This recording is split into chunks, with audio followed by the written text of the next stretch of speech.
the 7 holy pillars of eternity and time. In clear emblems, for the benefit of all seekers of wisdom.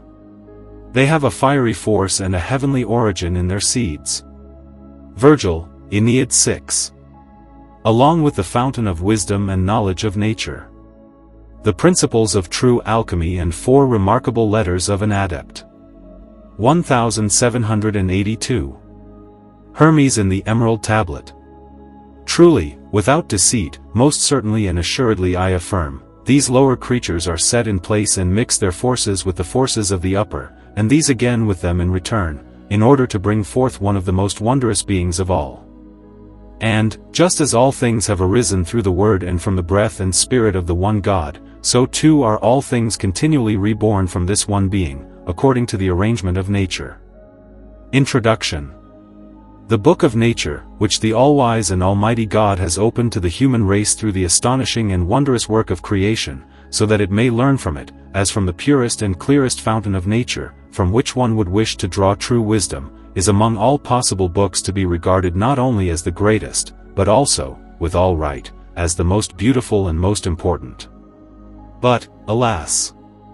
The perversity and blindness of mankind is so great that very few of them read and study this book, opened everywhere and laid out before everyone, and the very fewest understand it.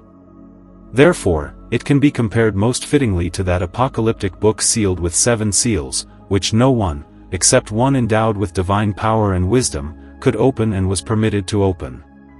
Now, on this tablet, a worthy and skillful reader has before him the Book of Nature, opened, which he may attentively examine in its 7 lines, from which the whole book is composed, and carefully observe the descriptions contained therein, as well as the signs and illustrations, so that he can most precisely and diligently compare them with one another. Through this knowledge of the things above and below, and their exact harmony and correspondence, one will then come to understand the truth which the Apostle sets forth in the 1st chapter of his epistle to the Romans, that God's invisible nature is to be seen and recognized from the visible works of creation. As for the manifold other benefits and uses of this tablet, which I leave to the investigative spirit of the discerning reader to explore more deeply, I will make no further boast. Table which represents the opened book of nature, or the 7 holy pillars of eternity and time. And, in order not to damage it by much folding and unfolding, it is included separately with each copy, for it is most fitting and convenient that the lover of it should place it for his use under glass in a frame, and hang it in his oratory and laboratory. Marcel Ficino in the Commentary on Plato's Symposium, Chapter 4. From the highest to the lowest, everything descends by means and intermediate steps down the infinite ladder, in such a way that those images and impressions, as offspring of the divine mind, impart their gifts and emanations to humans through subordinate deities and demigods. Of these, the foremost 7 are, the spirit of inquiry, the capacity for governance and self-mastery, the bravest courage, the clarity of the senses, ardent love, acumen in the art of interpretation, and fruitful generative power. All these operative forces God has in himself first and originally. From him they have been received by the 7 spirits and deities who move and govern the 7 planets, and who are called by us angels, so that each one of them presents his own particular share before the others the rest have received in particular. These they again distribute among the 7 orders of demons subordinate to them, assigning them each in particular, and these they finally deliver to mankind. Likewise, on the philosopher's stone. 2 active causes exist in this world, nature and art. Nature daily brings forth new things, preserves them, and destroys them again. Art comes to the aid of nature in its beneficent work, for improvement. The true sages and physicians are those who investigate the powers and virtues of things under the lunar sphere, both from the properties of the elements as well as from heaven and the stars. Likewise, they examine nature in animals, plants, minerals, metals, and precious stones, but even more so those who strive not only to study nature, but also its secrets and inner foundations. All this, however, through God's enlightenment. God has created all things from a primal, formless essence. He governs, fills, and encompasses all. There is nothing where God is not present. He is in and outside of all things. He is not excluded from them, and contains them all within himself, and with his all-encompassing greatness gathers all things together.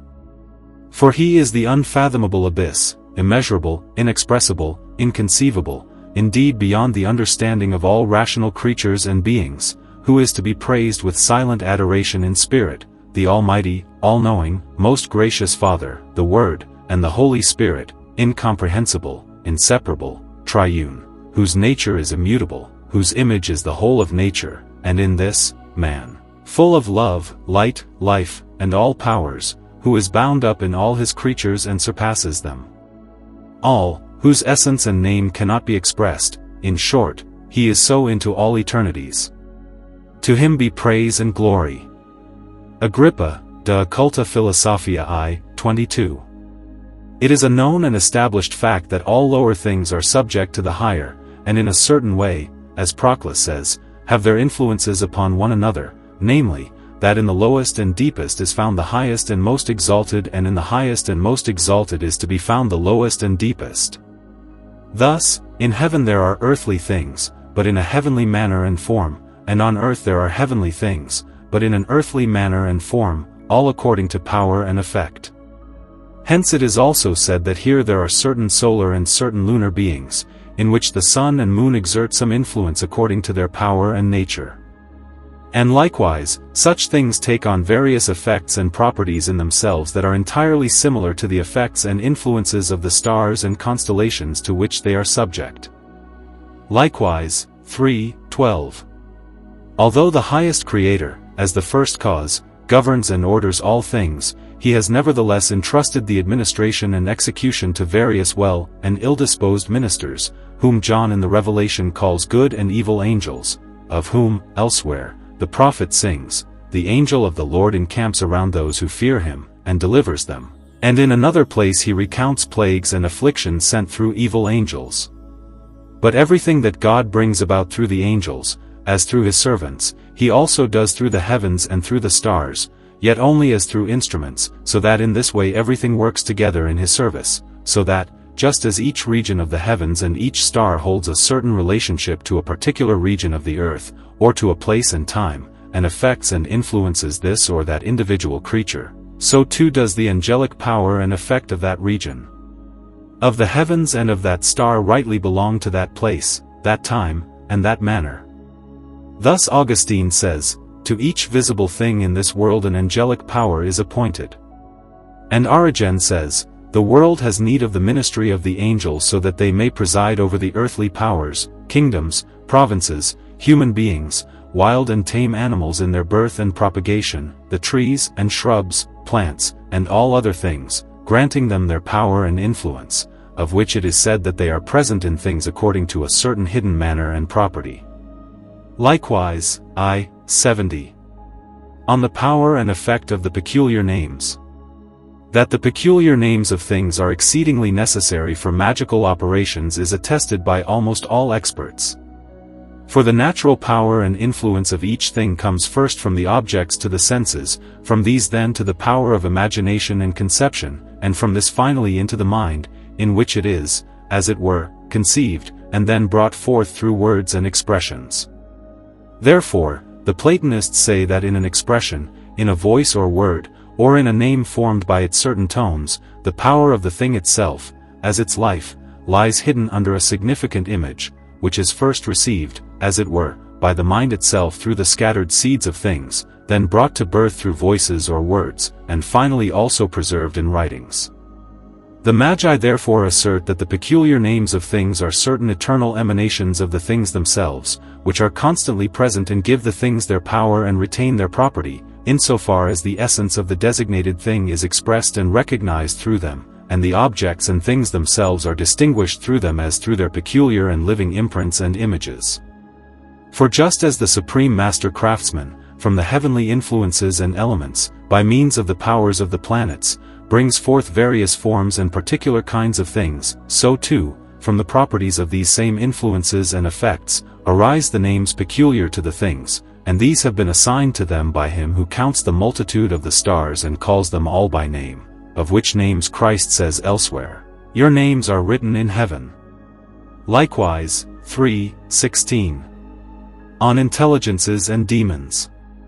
By an intelligence is understood an independent, rational being that is free from all coarse, perishable, corporeal matter, immortal and intangible, which can have an influence and effect upon all things, and of this nature and quality are all intelligences, spirits, and demons. By demons here, however, are not meant those beings which are otherwise called devils, but rather, according to the proper meaning of the word, so-called intelligent, rational, and wise spirits. According to the tradition of the ancient sages and magi, there are three kinds of them. The first are called supercelestial and entirely separated from all corporeal things, mental and, as it were, rational spheres, which worship the one God as their constant and immutable unity or center. Therefore, they themselves are in some measure called gods or divine by them, because of a certain participation in divinity, for they are constantly permeated by God and overflowed with divine nectar. These are entirely and constantly about God, and are not appointed over any world bodies. They are also not used for the administration of lower things, but only pour the light received and gathered from God into the lower orders and distribute it among all, fulfilling the duties appropriate to each and every one. These are followed next, in the second order, by the celestial intelligences, which are called world demons, because, besides divine worship, they also concern themselves with the world sphere and its circles, and are appointed over all the heavens and stars. Hence they are divided into as many orders as there are heavens in the world and stars in the heavens. Thus it happens that some are called Saturnian because they are appointed over the heaven of Saturn and over Saturn himself, others are called Jovial because they preside over the heaven of Jupiter and over Jupiter himself. And so various demons are named according to the names and properties of the remaining stars. The third kind of demons are regarded, as it were, as servants appointed to arrange the lower things here. Origen calls these certain invisible powers, to whom the governance of all things on earth is entrusted. For often they guide and direct, in an invisible manner, all our journeys and affairs. Many times they are also present in assemblies and in battle, and by secret stratagems and assistance they secure for friends the desired outcome, to be able, at will, to bring about fortune and misfortune. These are likewise divided into several orders, so that there are fiery, watery, airy, and earthly ones. And these four kinds of demons are assigned, according to the four powers of the heavenly souls of the mind, namely, reason, imagination, and the vital and motive force of nature. Thus, the fiery follow the mind of the heavenly souls and contribute their part to the contemplation of noble and heavenly objects. The airy, on the other hand, follow reason and assist the faculty of reasoning, and since they separated in a certain way from the purely sensual and vegetative, they are more helpful to an active and working life, just as the fiery are more helpful to a contemplative life. The watery, however, which follow the power of imagination and the sensual impulses, are serviceable to a voluptuous life. The earthly follow mere natural impulses and are beneficial to plant and growth life and to their nature. Likewise, 3:24. Both the good and the evil spirits have their manifold and various names. But their proper and true names, as also those of the stars, are known to God alone, who alone counts the multitude of the stars and calls them all by name, of which none are known to us without divine revelation, and very few are mentioned in Holy Scripture. The Jewish teachers indeed believe that even the spirits received their names from Adam, because it is written there, God brought all that he had made to Adam, that he might give them names, and as he named each thing, so it retained its name. Therefore the Kabbalists among the Hebrews and the Magi assert that it is within man's power even to assign names to spirits, but certainly only in the power of one who has already been made worthy and elevated to this power through every divine exercise and operation, or holy preparation. But since no human voice is able to form a name that corresponds to the nature of the Godhead or to any power of angelic being, the spirits are generally given names derived from their effects and functions, which indicate a certain service or office, such as might be required from this or that order of spirits, so that such names are to be regarded as consecrated and dedicated offerings brought to the gods, which thereby receive their power and efficacy to attract and draw to themselves a certain spiritual substance, for the accomplishment of a desired effect and operation from above downwards and from below upwards. Likewise, 3:29. On spirit signs and sigils. Spirit signs and characters are nothing other than certain unknown letters and writings, by which it is sought to prevent the holy names of the deities and spirits from being used and read by the profane. These letters the ancients called hieroglyphs, or sacred symbols, because they were dedicated solely to the service of the gods, for they considered it unlawful to preserve the holy divine mysteries in such signs and characters in which all profane and shameful unholy things of the common crowd might also be recorded. Therefore Porphyry says that the ancients, in order to keep divinity and the divine qualities and powers secret and hidden, transmitted the great mysteries through sensory images and through the visible that signified the invisible, as if through sacred letters, and explained them through certain secret and significant figures. For example, when they assigned everything that is round to the world, the sun, the moon, hope, and fortune, the circle to heaven, the parts of the circle to the moon, the pyramids and obelisks to fire and the celestial deities, the cylinder or roller to the sun and the earth, the male generative organ to propagation and to Juno, likewise the triangle, because of the female sex, they dedicated and assigned. Thus this type of characters has no other basis and origin than the will and prestige of the founder and originator, I mean the one who has received the power and authority to invent such letters and to consecrate them, of whatever kind they may have been among the various nations and religious sects. These were the ones to whom the sacred treasures had been entrusted. Their inventions and arrangements, however, have not come down to us, except for the little that is found here and there, scattered and in fragments, preserved by various writers. Likewise, 2:22. The Magi have also handed down to us certain numerical tablets or squares, which they assign to the 7 planets and call sacred, consecrated planetary tablets. They ascribe to them many and great celestial effects, inasmuch as they represent a divine celestial numerical arrangement which, through the concepts of the divine mind, is imprinted upon the heavenly beings by means of the world soul, and their most delightful harmony and agreement with the celestial radiations, according to the relations of the images and impressions which represent the supercelestial intelligences, cannot be expressed in any other way than through numbers and character. Figures. For material numbers and figures, by themselves, know nothing of the mysteries of hidden things, except that they prefigure and represent something through formal numbers and figures, insofar as they originate from and are inspired by intelligences and divine calculations, which connect the boundaries of matter and spirit with one another. This occurs according to the inclination of the soul ascending upwards, through the intense attraction and appropriation of that which acts with heavenly power, by the power and authority granted by God, through the mediation of the universal world soul and the observation of the heavenly constellations, in matter applied to the form for which it is intended, after having been previously prepared for this purpose through magical art and diligence, for the appropriate spheres of influence and means. Likewise, 33. On the signs and characters of natural things. All stars have their own natures, properties, and qualities. Their impressions and markings they impart through their rays also produce in these lower things, such as in the elements, in stones, in plants and their parts, in animals and their limbs.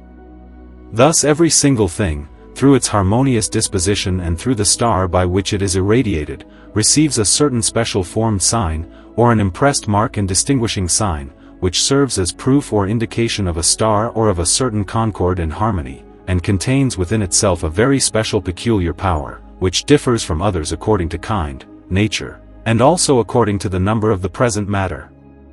Therefore every single thing has its own character, by virtue of a particular effect, received as an impression from its star, and indeed most from that star which has the greatest dominion over it above all others. And these impressions and characters of these stars have and retain their peculiar natures, powers, and fundamental qualities, and produce similar effects in other things upon which they reflect their rays, and awaken and promote the influences of their stars, planets or fixed stars, or also starry and celestial symbolic images, whenever they have been drawn from and fixed into the proper material, at the right time, and with the necessary solemnities.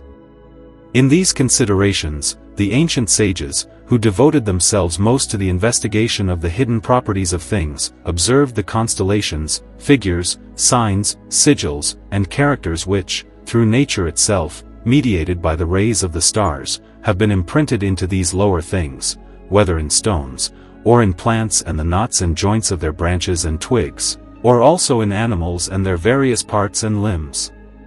Likewise, 30. That the whole world beneath the moon and everything within it is distributed among the planets. Whatever is to be found in the whole world is governed by the planets and thereby receives its properties.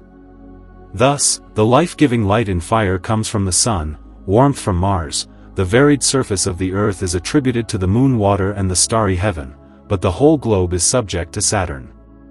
Among the elements, however, where moisture rules, the airy belongs to Jupiter, the watery to the moon, and the mixed to Mercury and Venus.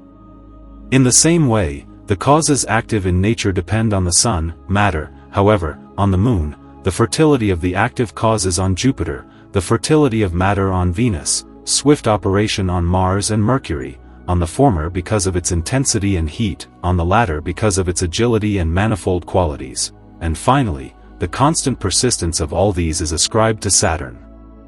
Among plants and vegetation, all that bears fruit belongs to Jupiter, all that bears flowers to Venus, all seeds and all bark are from Mercury, all roots come from Saturn, all wood from Mars, and all leaves from the moon. Therefore everything that bears fruit but no flowers belongs to Saturn and Jupiter, whatever bears flowers and seeds but no fruit is under Venus and under Mercury, but whatever comes forth without seed, of itself, comes from the moon and from Saturn. For all beauty is from Venus, and all strength from Mars, and each of the planets governs and brings forth that which is similar to it. It is the same with the mineral kingdom and with stones, all heaviness, all that contracts and binds, all hardness and severity is from Saturn, all balance and all benevolence from Jupiter, all hardness from Mars, all life from the Sun, all pleasantness and beauty from Venus, all hidden power and property from Mercury, and all communal usefulness from the Moon. Likewise, 10. On the number 7 and its scale of degrees. The number 7 is of various and manifold power and effect, for it consists of 1 and 6, or of 2 and 5, or of 3 and 4, and always has unity in relation to the whole of the double Trinity. Therefore, when we consider its individual members, and the arrangement of their combinations, we must, without doubt, acknowledge that they, both in the connection of their individual parts and taken as a whole, are full of majesty and splendor. The Pythagoreans call it the bond or means of union of human life, which they derive not so much from its individual parts, but rather from the peculiar right of its total sum, for it encompasses body and soul within itself. For the body consists of the 4 elements and their 4 properties, and the number 3 has its relation to the soul, because of its threefold power and property, namely, the rational, the irascible, and the desirous. The number 7, therefore, because it consists of 3 and 4, unites the body with the soul. This number also has a powerful and strong influence on the procreation of human beings, and contributes to conception, formation, birth, nourishment, life, and, in general, to the preservation of mankind. J. B. Theosoph. Senber. 47. God is neither nature nor creature, what he is in himself is neither this nor that, neither high nor low. He is the ungrund and the ground of all beings, an eternal one, where his ground is stillness. He is to the creature, in its ability, a nothing, and yet he is through all. Nature and creature are his something, so that he makes himself visible, perceptible, and tangible, both according to eternity and time. All things have arisen through divine imagination and still stand in such birth and governance. Even the 4 elements have such a foundation from the imagination of the Eternal One. Of this I wish to set a table here, showing how one proceeds from the other or exhales into the other. In the attached table, the foundation of all the mystery of divine revelation is laid out, so as to contemplate it. This understanding does not come from the power of nature itself without God's light, but those who stand in the light understand it well. Ibenders. De signatura rerum. There is but a single character, in order that the Godhead may be mirrored in it, and with the same also all creatures designates, so that his presence may be in all things, and yet each creature has its own particular sign, figure, and form, so that it may appear as a special wonder of the heavenly or earthly mystery. This is the in its sphere and mercurial wheel of nature, which runs through all three principles, and in the third through all the realms of minerals, plants, and animals, through heaven and earth, whereby to the investigator of divine secrets the wondrous depths are shown. Same author, Tabula Principiarum. This table, in 7 divisions, is the foundation of the angels and souls, as the mysterium magnum of transformation, in which all possibilities lie. According to the 7 numbers, the outflow from 1 into 7 is to be understood, and under each property is to be understood what kind of outflow comes from each property in cooperation with the others. It is not to be overlooked that a single property alone does not give such an outflow, but all 7 give it, yet the first form rules therein and retains the upper dominion. In this table one understands how the hidden spiritual world has made itself visible, and has given itself an image through the outbreathing, since the eternal principles have been enclosed, and the forces within have become material. For external nature is nothing other than an outflow or image of the eternal nature. The 4 elements arose from the first 4 properties of eternal nature. Thus, the earth and the grossness of all beings from the dark desire, for all the other 6 properties have always become material, as one may understand from the metals and the forces of evil and good. But the dark desire has coagulated them all, as still happens today. This table shows from what all beings of this world have sprung, and what the Creator is. Namely, that the Creator is the spiritual world of powers, which God has moved, that is, the divine will. But the separator or divider is the outflowing will from the spiritual world, which in such a way has flowed out from itself, and has given itself an image of its working. In such movement has always been a counterpart flowing from one into the other, down to the very outermost matter of the earths. This has been drawn into a mass through divine movement, and this same drawing or movement still stands thus. From this, all matters fall into the depth toward the earth, and this is the reason that the force of movement still stands today and until the end of this age. The 7 days and 7 planets indicate the 7 properties of the spiritual world. The 3 principles in the Spiritus Mundi, and in the materials and living beings, such as salt, sulfur and oil, sulfur, mercury and salt, indicate the Trinity of divine revelation, as an ever-flowing fountain from which all our creatures have flowed, and will still flow until the end of this time. And the separator therein is understood with the 7 properties, and we see in this table what has been concluded from the 7 properties, and how the spiritual forces have been brought together into one materiality, as is to be seen in the 7 spaces downward in the same. Therein one can understand from what evil and good have sprung forth in this world. For whichever property among the 7 has the supreme rule, according to that a thing is formed and governed. Same author, on the threefold life. Every work, by its form, essence, and property, shows the understanding and the virtue of its maker. When one contemplates the great wondrous structure of the visible heavens and the earth, observes their movements, investigates the various workings of their powers, and considers the diversity of the creatures' bodies, how they are hard, soft, coarse and subtle, dark and shining, thick and clear, heavy and light, one finds the twofold mother of God's revelation, darkness and light. These have breathed themselves forth from all their powers and sealed wonders, and with the firmament, stars, elements, and all visible tangible creatures alike formed, since life and death, good and evil, are united in everything. This is the third of the 2 hidden lives and is called time in the conflict of vanity.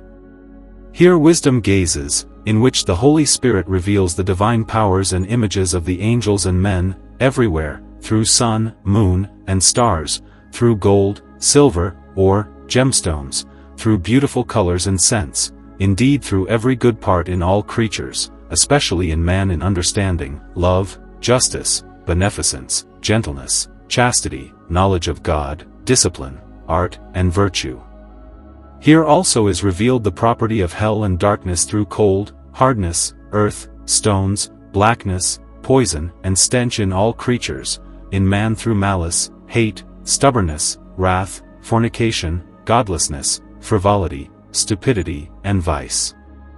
Thus this world stands in a mingled life of time between light and darkness, as a real mirror of both, wherein the wonders of eternity, in the form of time, will be revealed through the Word, as John reports, all things were made through the same, and without the same was nothing made that was made. Robert de Flucht. Defense of the Rosicrucian Society, page 81f. Although this book itself is visible, namely the entire visible nature or material world, in which, as in a book, the creatures, instead of words, are contained, yet its signs, or letters, have been inscribed in a mystical and secret manner. And this book, if I am not mistaken, the brothers understood, when they thought of the great book of nature, which lies open to all, and yet few are there who can read it. The same author, page 295, chapter 7. That there are many wonderful and important mysteries which lie hidden beneath the shell and outward form of things or creatures. One must know, the great book of nature contains countless smaller ones within itself, each sealed with seals or signs which make up the visible form of the creature. For the outward form of the creature is like the shell or capsule of a special book of nature, which must be removed with wisdom, and the hidden must be revealed if possible, in order to discover its treasure and to read and understand the hidden signs of its nature. 5. Welling, Opus Mago-Kabbalisticum, page 116. The air is the great book of conscience, in which all people will one day find all their good and evil deeds will essentially be preserved therein. Yes, even the smallest word will not be forgotten here. For tone or sound is an essential birth of the souls. Now if many good births have proceeded from a man's soul, he will have his reward and joy; if not, what is written will befall him, namely, that men must give account, even for every idle word. And what is written stands in Revelation 14:12, for their works follow them. For truly the air is the great mother of testimony, in which is received and preserved all the doing and being of men. The same author, page 158. We know that in the seventh number the fulfillment of all mysteries is contained. The seven great spirits before the throne of the glory of God, Saturn, Jupiter, male sign Mars, Sol, female sign Venus, Mercury, Luna, govern the course of the times of these great world weeks. Proverbs, ch. 9, v. 1. Wisdom has built her house, and set up her 7 pillars. Fountain of wisdom and knowledge of nature. By an incomparable philosopher, dug and opened by Anonymous. What use are torches, light, and spectacles, when everyone, according to his will, anxiously seeks in chemistry, so that his heart pounds in his chest? He searches indeed, crisscross, yet finds nothing at all. He relies only on all the spectacles, because he acts only according to his own will. Thus he will not strike the mark, nor find the truth that can bring joy. Try it, and do it with understanding, and do not grope blindly toward the wall. Use torches, light, and spectacles rightly, so God will fulfill your wish. Valenti non fit inuria, to the willing, no injury is done. Psalm LXV, 10. The river of Elohim is full of water. Psalm XLV, 5. There is a river whose streams make glad the city of Elohim. First Book of Moses 2, 10. A river went out of Eden to water the paradise. First chapter. What the fountain of the wise is. 1. The fountain of wisdom originates solely from God. For it is a universal outflow, a breath of divine power, a ray that enlightens the heavens, pours itself into all realms of this world, and nourishes and sustains them. 2. This fountain is conveyed by nature, especially to the astral realm, and gives all the stars their nourishment, without which they could neither exist nor be of benefit to the other creatures through their influence. 3. The astral realm is therefore likewise the first recipient of this fountain, which descends from the lofty height of the Most High. 4. From the stars, however, it moves into the air, from the air into the water, from the water it slips into the earth, from the earth it rises again toward heaven. 5. From this it can very well be concluded that heaven is the source and gathering place of this fountain, but air and water are, as it were, channels through which it is led to the earth, as to its mother, and from there again back to heaven, as to its father. 6. And although this fountain descends down to the center of the earth, it then rises again, as if evaporating, and moistens the entire surface of the earth. 7. If this fountain did not exist, the whole of creation would lie dead and barren. For all stars, animals, plants, minerals, and metals are nourished and sustained by it. 8. This fountain has no less power and dignity when it rests in the center of the earth than when it reigns in the heart of heaven, indeed ruling and governing over all heavens. 9. From this truth it is evident that what is above is just like what is below. 10. This fountain is sought by all people, but found by very few. He floats before all eyes, and yet is not recognized. All drink of him, but the fewest take flight. 11. This fountain, as it were, trades with the higher and the lower. For it leads souls into hell and out again. 12. He is the beginning of life and of death, the soul of the elements.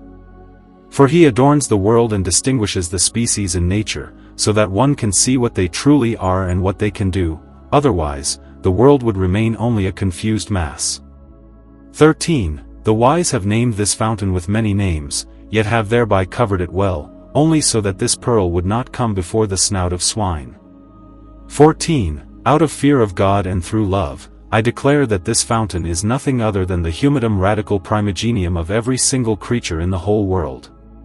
15. This humidum radical primogenium is the essence of all natural things. And when these are separated from the light or the astral influence, informed by it, it brings forth all kinds of species, as may be seen from the following chapters. Second chapter. Of how many kinds this fountain is. 1. There are 4 general kinds in which our fountain lies hidden. For everything that is in the world is either astral, or animal, or vegetable, or mineral. These 4 kinds comprise everything. 2. The humidum radical primogenium astral comes solely from the outflow of the power of the Most High, surpasses, by reason of the supreme heavenly light, all other realms, and rules over them. 3. The animal humidum radical primogenium consists of the fatty moisture of the elements and the subtle heavenly rays. Indeed, it possesses more of the heavenly created light than of the fatty moisture of the lower elements. 4. Therefore all animals have more of the heavenly nature than plants and minerals, and therefore their powers and abilities are far more wondrous, and all this is because of the light and heavenly spirit dwelling within them. 5. For heaven is far stronger and fuller of growth in animals. In contrast, the fatty moisture of the elements in them is rarer, subtler, and not as tough and viscous as in plants and minerals. 6. Plants generally have much fatty, airy, and watery first or original root moisture, which is impregnated with the heavenly subtle light. From this they derive their visible growth and known powers, through which they live, remain long, or endure, and from which all their powers come, and by which they are also distinguished. 7. For as many kinds of light as there are in heaven, so many different species are also found among animals, plants, and minerals. 8. The humidum radical primogenium minor ale is nothing other than that moist essence from which all minerals consist, continue to exist, endure, and by which they remain constant in fire. 9. This humidum radical is composed more of very fatty, tough, viscous, earthy, and watery moisture than of airy components, and is afterwards united with the heavenly light or ray of the stars. 10. This mineral moisture is, by antonomasia, called a true and rightful fountain of the wise, because they alone seek it, and strive for it with all their powers, in order to accomplish wondrous things through it. 11. The fatty moisture, present everywhere and united with the heavenly light, of the elements, is the seed, or the purest part of each element, which you cast and lay into the center of the earth. 12. In this center or midpoint, the power of nature, which is called archeus, mingles these seeds with one another. And the heavenly light awakens the vapors and drives them up and down, so that, as they rise and fall, they become bodies. From the heavenly light, however, which in its center lies hidden and rests, they receive the true distinction. 13. From this seed naturally arise all fountains, but especially the fountain of the wise, which, as said, is of 4 kinds. 14. All creatures of the 4 kingdoms draw from this single and most high fountain all that they need. For from an uncreated and eternal one they arose, and by the same are nourished and preserved. For the Spirit of the Most High is in all things. If he takes it away, they perish. Third chapter. How the fountain of the wise becomes animal. 1. The fountain of the wise, in the beginning of its state, is the seed of heaven and of all elements, and therefore this seed is common to all four kingdoms of the world, so that everything can be made from it. 2. But if the light and the heavenly power that is in this seed has attenuated the seed and brought it to a certain subtle degree, then nature produces from such seed and its own radical moisture an animal, which is called an insect. Such are the fly, the mole cricket, the frog, the toad, and so forth. 3. For these insects are not generated in an orderly manner, but arise solely from the general seed, brought by the power of the implanted light of heaven to a certain degree of perfection. 4. And this does not prevent even the perfect animals from springing from the general seed, but this was so ordained by the almighty hand of God in the beginning of creation. And these animals have afterwards received from God the power to multiply through their own seed, which they will keep until the end of the world. And the divine blessing fits very well here: be fruitful, grow, and multiply. For this word has given to all perfect animals the power to multiply themselves. 5. It is therefore impossible that perfect animals, distinguished into male and female, could be produced solely from the power of the heavenly general seed. For this cannot occur naturally, otherwise God the Lord would not have created man and woman, as is to be seen in all the species of animals.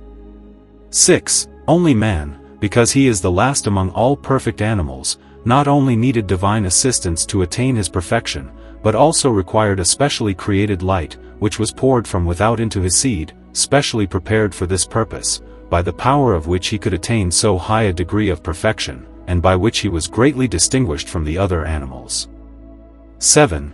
It is thus true that the fountain of the wise attains the animal degree, partly from a capacity implanted in itself, which it has received from the light and heavenly spirit, partly from divine omnipotence, implanted and imparted to it by God in the beginning of creation, partly because of a special created light, which he has received from without, and in creation through divine infusion, by virtue of which he is elevated to the last degree of a sensitive and rational soul. 4th chapter. How the fountain of the wise becomes vegetable. 1. Our fountain, or humidum radicale mundi, can very easily attain the degree of vegetable perfection. For it is in itself and by itself vegetable. 2. For if it did not have the power to grow green, blossom, and increase, how could it impart such power to other things? For this fountain greens from itself, and brings forth all plants, and has no need whatsoever of anything else, for it moves itself to this operation of growth. 3. But the spirit of the heavenly light prepares and mixes the pure seeds of the elements together in a wondrous manner, in order to produce plants thereby. And through its peculiar influence, it adds something that causes the different plants to grow. 4. For from so many different stars our spring also receives so many various powers to bring forth this or that plant. And the astral influence, as it were, informs our spring. 5. For, as said, the difference of the stars causes the difference of the plants. Therefore no little herb is found on earth that does not have its star in the heavens. 6. For there are countless and remarkable stars in the heavens which bring forth, nourish, and preserve different and remarkable herbs. The more powerful now this particular astral force is, the more often this or that herb grows. 7. And thus it is no wonder that in this or that place a greater quantity of herbs grows than in another. For this comes from the astral spirit, which determines our spring to take on this or that form. 8. The stars thus specify our spring, which is the fat moisture of the elements, as that which materially constitutes and forms our spring. 9. But the heavenly and astral spirit is the form of this fat moisture of the elements, which brings to it the special determination. 10. But because this form is manifold, due to the so very different influences of the stars, our spring also brings forth, because of the many various forms imprinted upon it, so many different kinds of plants. 11. The seeds of the plants always retain the specification once received.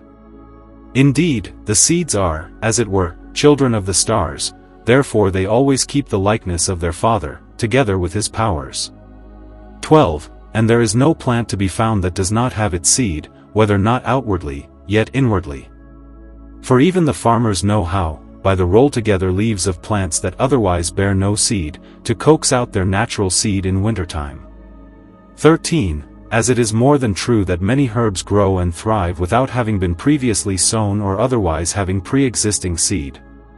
For the radical moisture is only, in putrefaction, activated and informed by some spirit of a star, so that a new herb may grow forth. 14. Therefore we conclude that our spring, or the fat moisture of all the elements, is specified, impregnated, and truly determined to the production of many kinds of plants, by the heavenly spirit of light and the influence of the stars. 5th chapter. How the spring of the wise becomes mineral.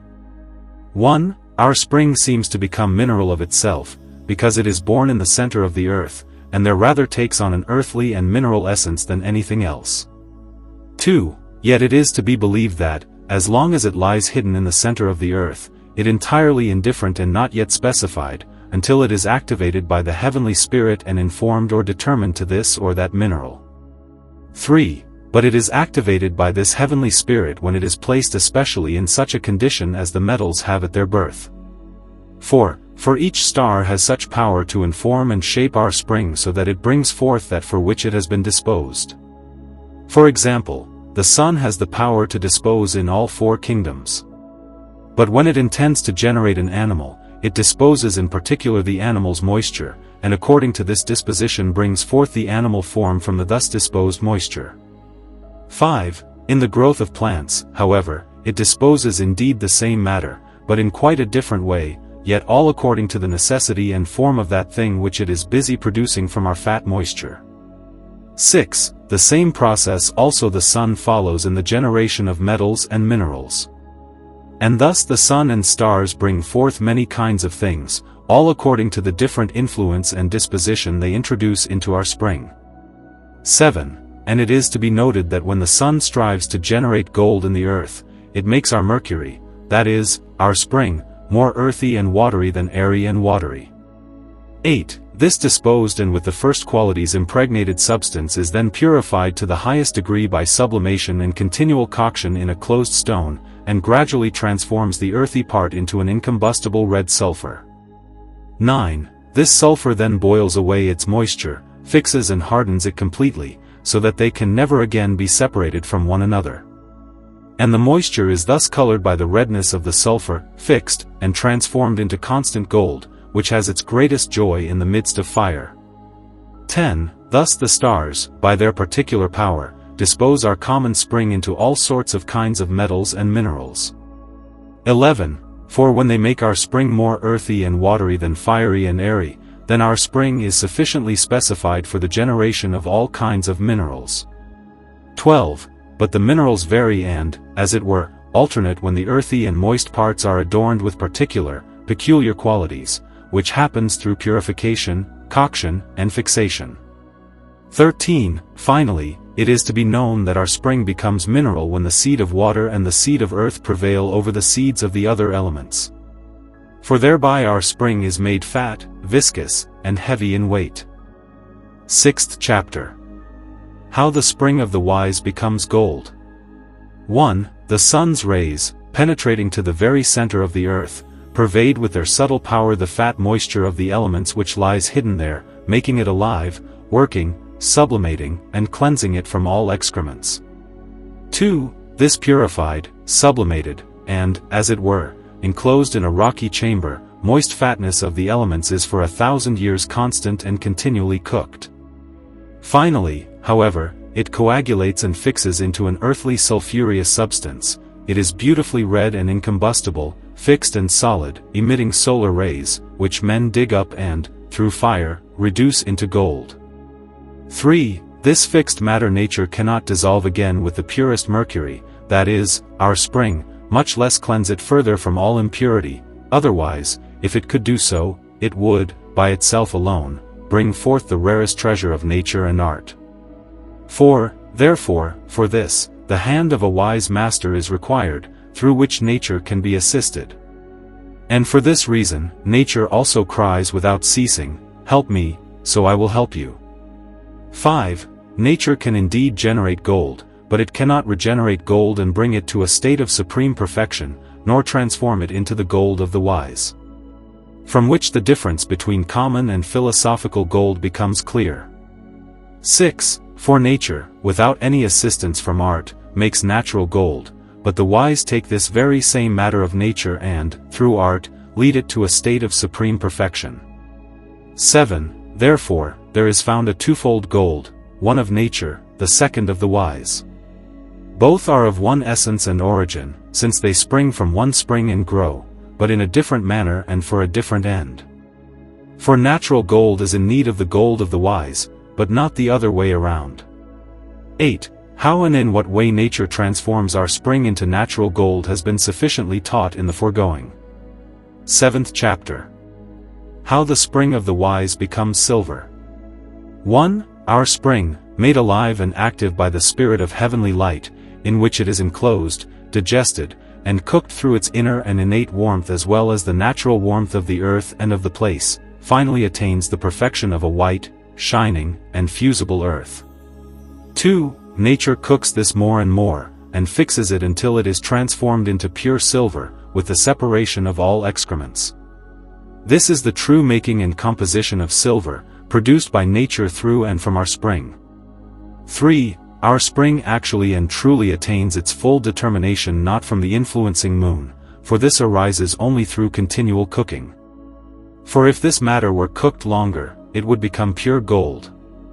And at this point nature rests, because it can go no further. 4. The influx or influence of the planets and stars, however, can do no more in this matter than to awaken the inner warmth of the matter and set it in motion, whereby it is cooked and brought to maturity. 5. A perfect and fully completed cooking produces gold, an imperfect one, however, silver. 6. Our spring has 7 stages in its cooking, through which it must be led. In the first degree comes forth quicksilver, in the second, lead, in the third, tin, in the fourth, copper, the fifth gives iron, the sixth, silver, the seventh and last, as the most perfect degree, yields gold. 7. Yet it is not to be denied that the peculiar influence of the sun, the moon, and the stars should contribute something specific to balancing the powers of the metals. But this is a hidden and inner operation, and occurs in the first composition of our mercury, though not in its cooking. 8. For in the cooking, all constellations come together and are mingled with the fat moisture of the elements. Then the strong and mighty spirit of light overcomes the matter and disposes it so that this or that metal must be produced from it. 9. But once the matter is disposed, it is daily transformed from one noble form into an even nobler one, until it reaches the last, which is gold. 10. A splendid example is given to us by the continuous cooking of our spring by the wise, which is carried out in a closed vessel. 11. For the matter begins at first to turn black, and in this imitates, for 5 months, the raw fat moisture of Saturn. Thereafter, with continued cooking, it becomes gray-white and resembles Jupiter, then it becomes green-red, and takes on various colors representing the qualities of Mars and Venus. Finally, everything becomes snow-white, showing the purest essence and property of silver. 12. This white matter is the true, pure, and fluid natural sulfur, through whose aid nature generates silver in the earth. 13. This sulfur, when it is repeatedly dissolved, coagulated, and cooked in our spring, attains a very high degree of perfection, so that one part of it can transform countless other parts of less perfect metals into the purest silver. 14. From this it is concluded that our spring, through mere cooking, attains the true perfection of the purest silver. And this cooking is nothing other than a drying out of the radical moisture, which thereby is transformed into a white, fluid, and fusible earth. 8th chapter. How the spring of the wise becomes iron. 1. In the generation of iron, nature employs no other way or manner than she does with other metals and minerals, just as she works with them, so also she does here with iron. 2. For she takes the fat moisture of all the elements, which is made active through the working of the heavenly influence, and cooks it in a stony vessels, leading it through putrefaction, and because no proper separation of the impure, stinking, earthly sulfur takes place, an iron-like mass results with continued cooking. 3. Nature cannot separate this impure sulfur, nor much less other excrements, merely due to lack of time. For the cooking and purification of the more perfect metals requires a long time, because the warmth of the earth, as well as the inner warmth of the metals by which they are matured, is very gentle and mild. For, although nature strives unceasingly to separate the sulfurous and combustible excrements, she is nevertheless hindered by humans from reaching her goal. For the necessity of iron compels men likewise to tear from the earth before its time the matter not yet perfectly elaborated, to smelt it, and to apply it to their use. 5. Thus, this impure metal also can in no way be cleansed and freed from its impurity, except only by the addition of the white and red sulfur of the wise. For as soon as this is added, the iron is immediately transformed into gold or silver, which nature could not accomplish in 1,000 years. 6. From this it is evident that art, which in all things imitates nature, can complete such things much sooner through its work than nature, when she is not assisted by art. For art transmutes this very matter into iron in 5 months, into silver in 7 months, and into gold in 9 months. 7. Yet these are not common metals, but those of the wise, which have no kinship with the common.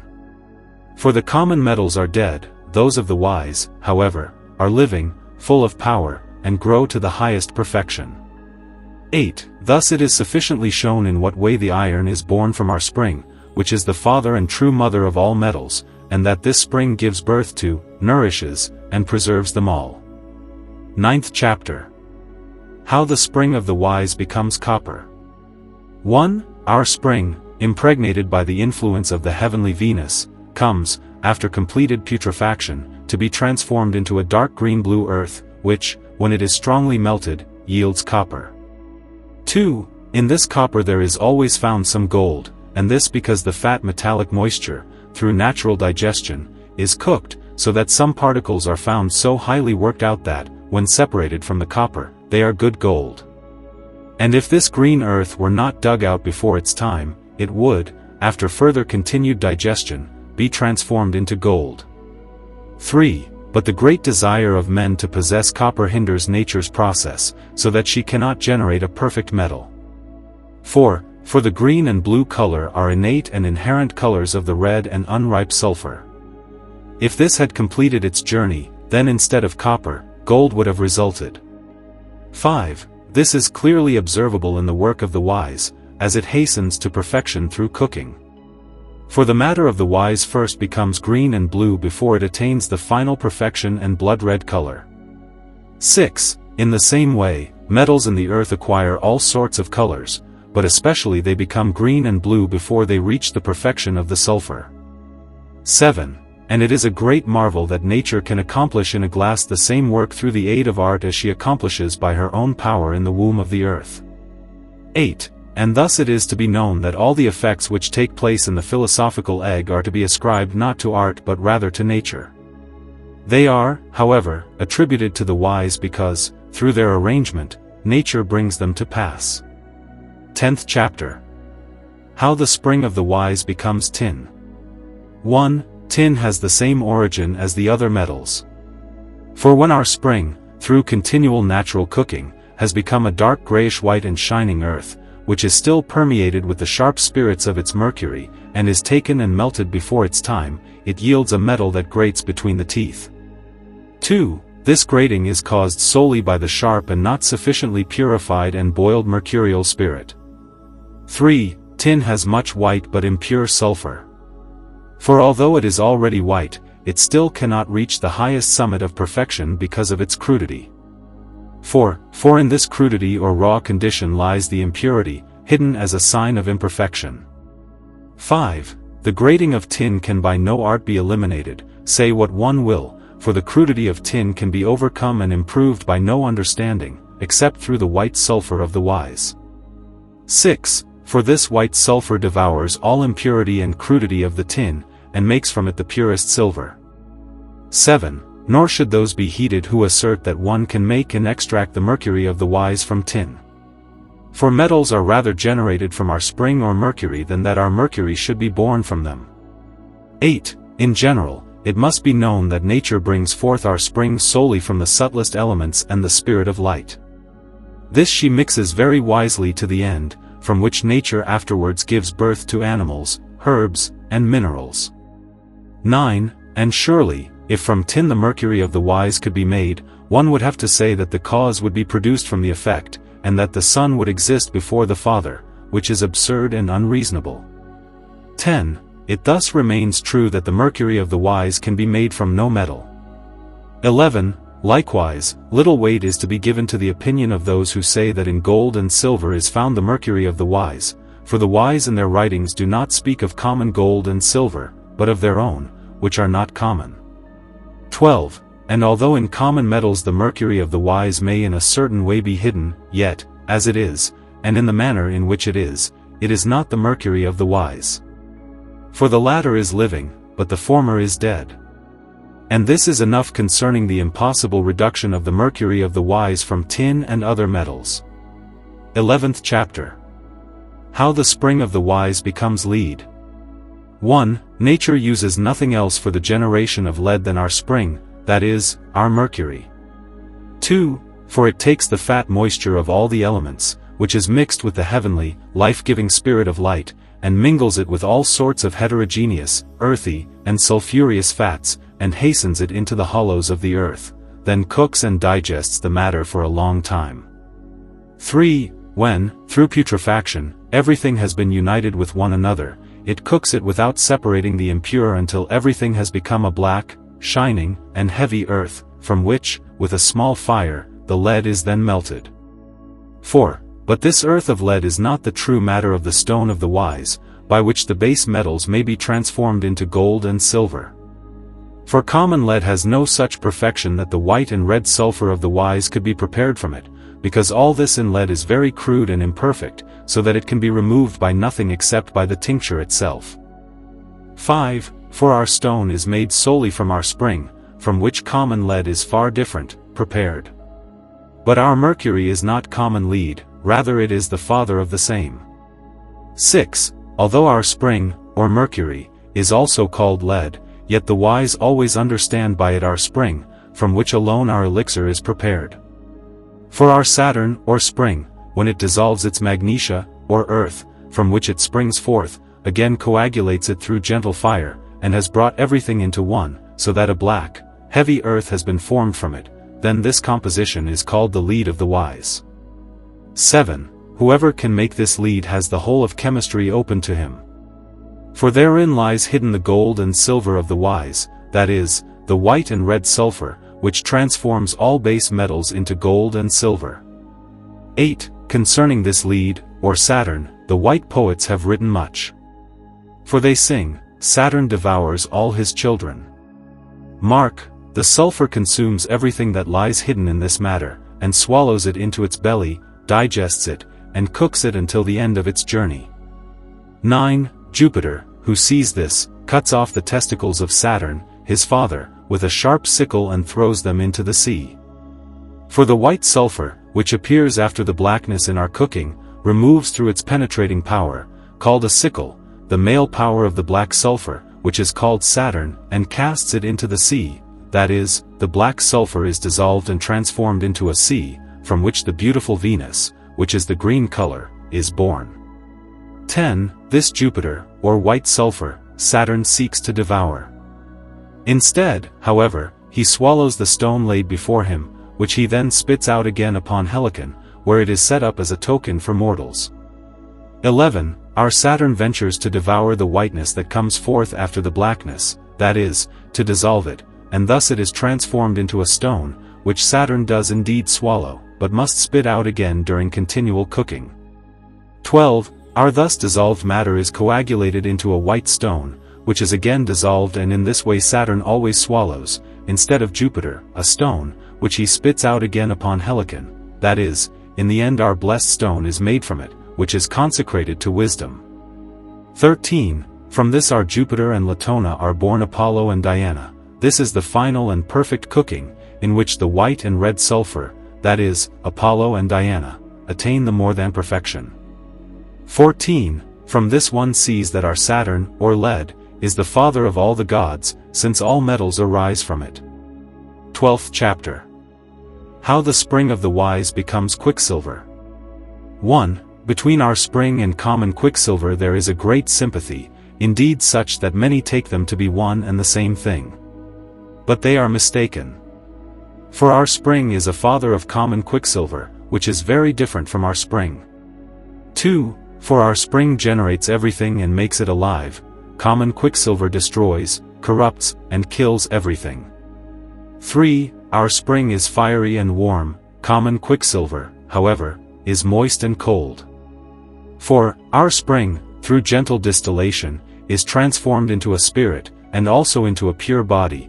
Common quicksilver, however, is a pure spirit and cannot in distillation be transformed into any watery spirit, but rises bodily without changing. 5. The spirit extracted from our spring is fiery and pungent, penetrating, and so subtle that it dissolves and kills all metals. But common quicksilver cannot be made into such a spirit, therefore it also cannot dissolve and kill metals. It may indeed hide them at first in its belly, but with gentle fire leaves them behind unchanged. 6. Our spring dissolves, coagulates, and makes itself without the addition of other things. Common quicksilver, however, does not do this, and coagulates itself not without the addition of other species. 7. Our spring has in its innermost a pure, white, and red salt, indeed, it is entirely a salt and wells up from a salty cavity. Common quicksilver, however, is nothing but a flowing metal, and if one wishes to make a salt from it, one must hasten with it to putrefaction and death. 8. Our spring is rich in gold and silver in its nearest potency, potentia proxima, and is brought to its ultimate act merely by simple cooking, which is not the case with common quicksilver. 9. Our spring, without addition, through simple cooking, becomes the elixir or the tincture of the wise. From common quicksilver, however, this is neither to be expected nor obtained.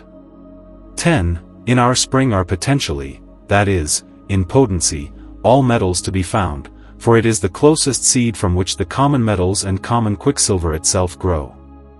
This, however, cannot be said of common quicksilver. 11. Our spring produces in the earth all kinds of stones, both noble and base, whereas common quicksilver leaves them as they are. 12. Nature itself encloses our spring in the cavities of the earth and unites it with a very subtle and pure body, cooks and digests it, as with other metals, until a dark black, red glossy earth is formed, which is called mineral and natural cinnabar, from which, with gentle fire, the flowing quicksilver is distilled. 13. Indeed, from this mercurial ore, or cinnabar ore, natural warmth sublimates vapors, which condense in cold places and present and produce the flowing common quicksilver. 14. Thus, moreover, in all places on the surface of the earth common quicksilver is also found, which has been sublimated from the ore hidden in the earth, and through the nocturnal cold, as well as from the heavenly dew, is congealed and made to flow. 13th chapter. How our spring becomes known and revealed to the wise. 1. Our spring must be made from two saline substances, which, however, originate from one root, otherwise, it can by no means pass for ours and be recognized as such. 2. These two saline substances yield, over gentle fire, a very fiery spirit, which has innumerably many names. 3. When this spirit has been taken from them, they remain behind as a dead earth, having lost their spirit through distillation. 4. But if one gives this dead earth its spirit back, it dissolves again over the gentlest fire and becomes a blood-red liquor, which, with continuous cooking, becomes ever redder and redder, then entirely black, and finally thick and fatty. 5. This aforementioned dead earth, before it is recombined with its spirit, has received from the wise very many names which can be sought out in their own writings. 6. When this spirit has once been united with its body through proper cooking, they can no longer be separated from each other, but remain always together. 7. For through longer continued cooking they finally become firm and fire-resistant, and even if they already flow in the fire, they do not evaporate from it. 8. Our matter therefore has a twofold name, yet comes from one root. 9. It is mineral, and has been brought by nature into a mineral form, but has been left incomplete, it is volatile and fiery. When these are properly combined, they putrefy and then become perfect.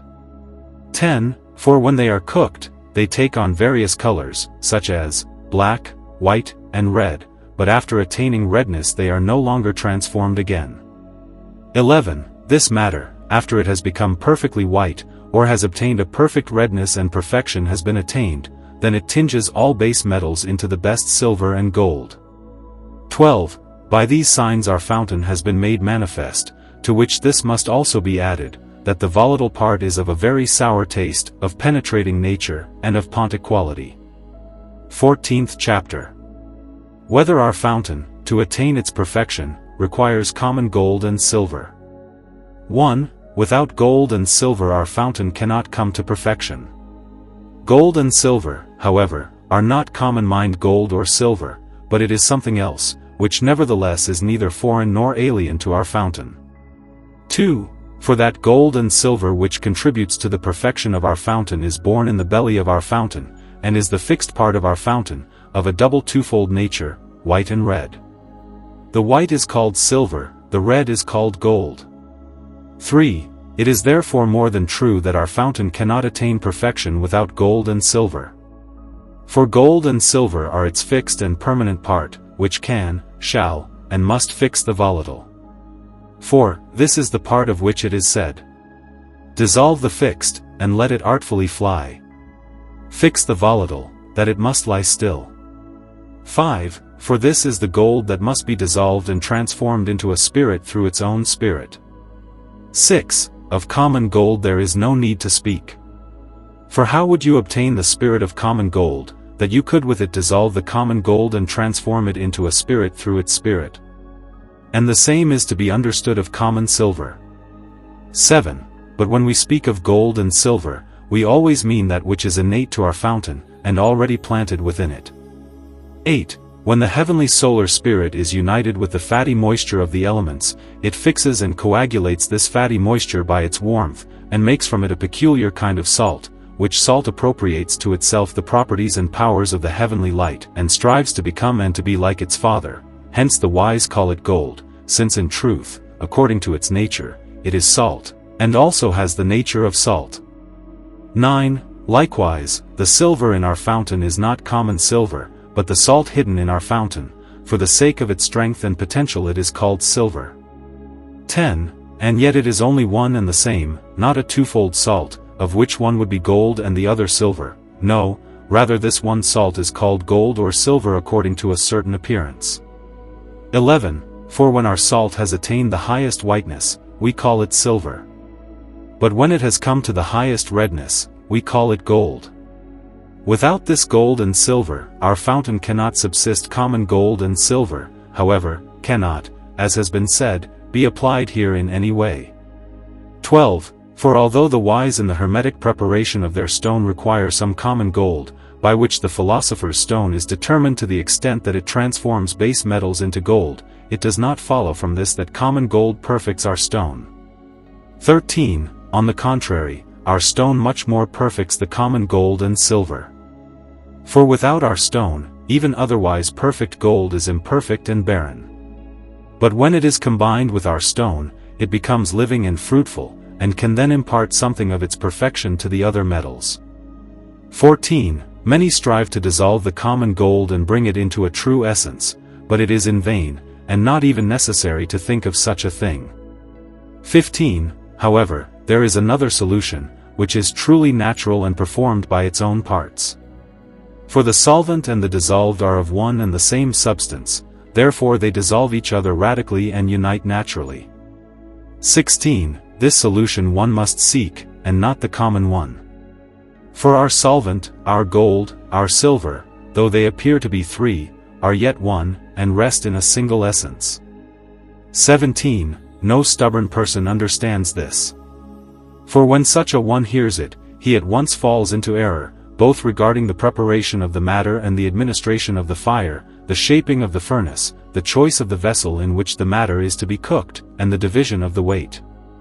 18. For the benevolent power and effect of our matter is itself our weight. Whoever does not know and understand all this will truly be in error. 15th chapter. How much of its gold and silver our fountain needs for its perfection. 1. Nature, in the generation of metals, has no weight, for she has only one single matter upon which she works. 2. In the preparation of our fountain, however, each must take care to investigate the weight. For since our fountain consists of two materials, one of which is masculine, the other feminine, one must be concerned with their proportion when combining them. For from the conjunction of this little man and maiden our fountain is born. 3. But not every weight serves this purpose, only one that has its necessary determination. 4. Know, therefore, that equal parts of both materials must be taken at the celebration of our first matrimony, but in the second matrimony, since the volatile is added to the fixed, the weight must also be especially considered. 5. For the fixed part must be dissolved and the volatile turned into water. Therefore, there must be more of the volatile than of the fixed in this solution and conjunction. 6. Some take 10 parts of the volatile to 1 part of the fixed, some 7, some 3, so that herein the proportion varies. Only, it is enough that as much of the volatile water should be taken as is required for the solution of the fixed part. 7. Much water dissolves quickly, but the coagulation proceeds more slowly. Over this, the unknowing fall into despair, because they do not understand the nature of this work, and yet see that the work is not coagulated within the appointed time. 8. I have taken much water, but after the solution, I have abstracted the superfluous again, and God has richly blessed my work.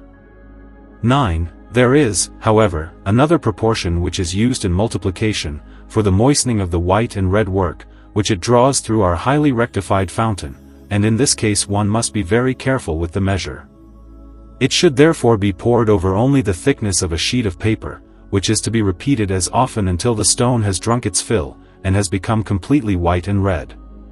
10. In this operation, art does not follow nature. For art needs a certain known measure, but nature itself is the measure. For it takes as much as is necessary, the rest it rejects and keeps it or uses it for other works. For nature has nothing useless or superfluous. What does not serve this is good for something else. 11. In conclusion, you should know that you must concern yourself with nothing more than attaining our fountain, for which this treatise gives you sufficient, indeed ample, guidance and explanation, for this fountain contains the entire Sophic work within itself, completes it, corrects and improves also every error that may have been committed. Therefore this fountain is so highly esteemed, because one needs neither fire, nor oven, nor vessel. For our fountain is all this, if you otherwise understand it correctly. 12. If you now attain this fountain, you have all of nature in your power, and nothing is lacking to you, but everything you desire, you already have in your hands. For this, praise Jehovah without end. The lanterns, light and spectacles are of no use in this work. If in your head you have dark owl's eyes, if the true light does not illuminate your mind, you will have only harm for your labor instead of gain. Principles of true alchemy. The truest hermetic figure. The divine natural fire is hidden, without light and without coal. This is the time must reveal the truth. Fire, warm opposite qualities. Cold properties. Air, reverse the elements and you will find the quintessence. What you seek. The element water is the matrix of all things.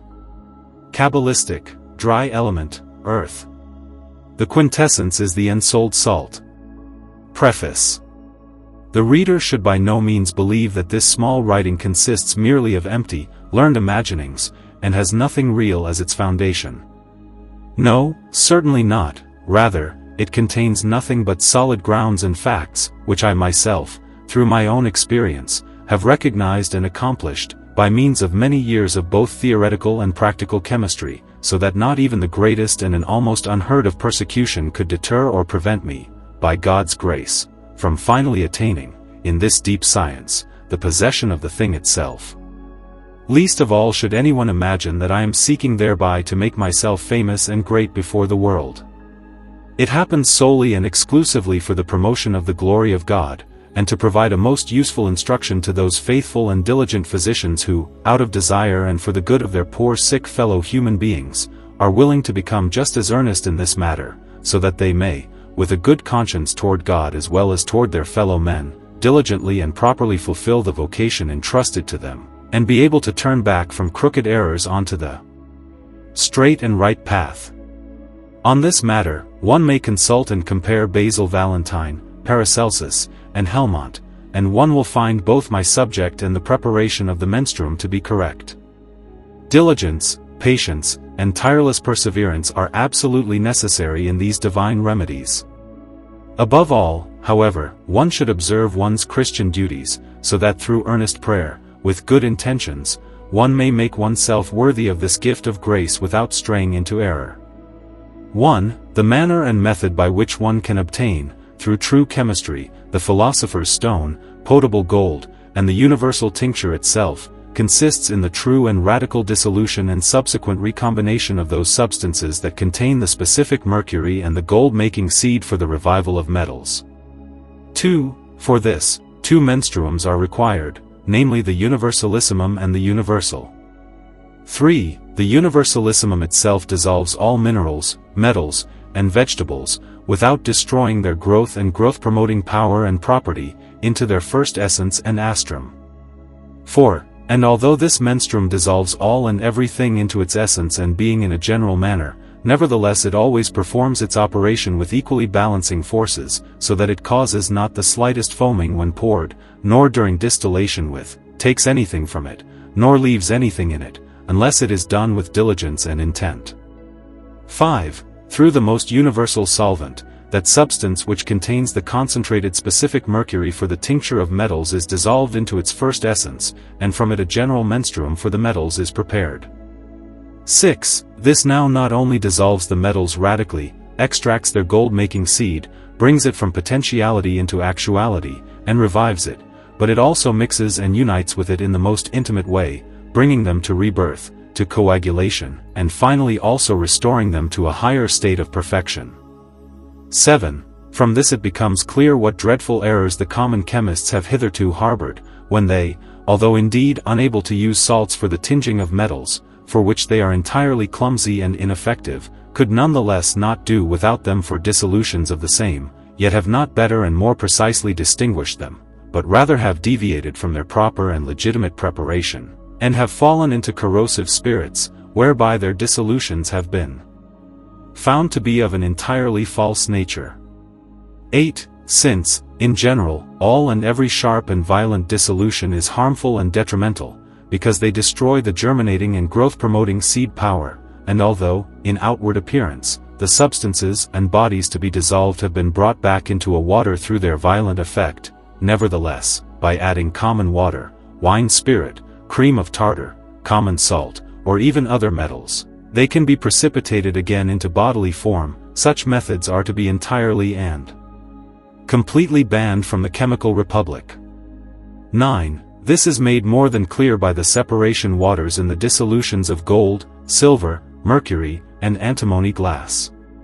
10. For as soon as the corrosive has been separated from it, the metals lie in their metallic form and shape. Antimony, however, appears as a white powder, or falsely called life mercury, mercurius vitae, which, even with cream of tartar and saltpeter, can very easily into a regulus. This, however, can be transformed by melting it with sulfur, note well, into an antimony useful for all the aforementioned works.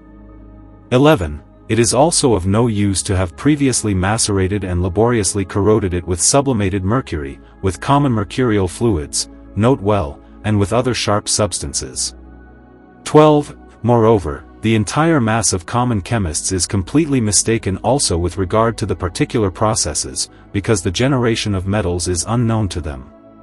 13. For since the perfection of metals consists in a pure, fixed, solar or lunar metallic sulfur, one expects that, when it is thus constituted or brought to supreme perfection, it will then be able, partly in a particular, partly in a universal way, to yield the hope for benefit and gain. 14. But without the most universal or universal menstruum, one will, by means of the external or selected mineral sulfur, in metallic transmutations, most certainly achieve nothing, not even the slightest. 15. The generation of metals takes place in the bowels of the earth, by means of a mercurial vapor or steam, which, through the power and effect of subterranean fire, is distilled there until it passes into a thick water, whereupon, according to the nature of the drawn sulfur, whether pure or impure, it becomes specifically determined and adapted either to this or that metal.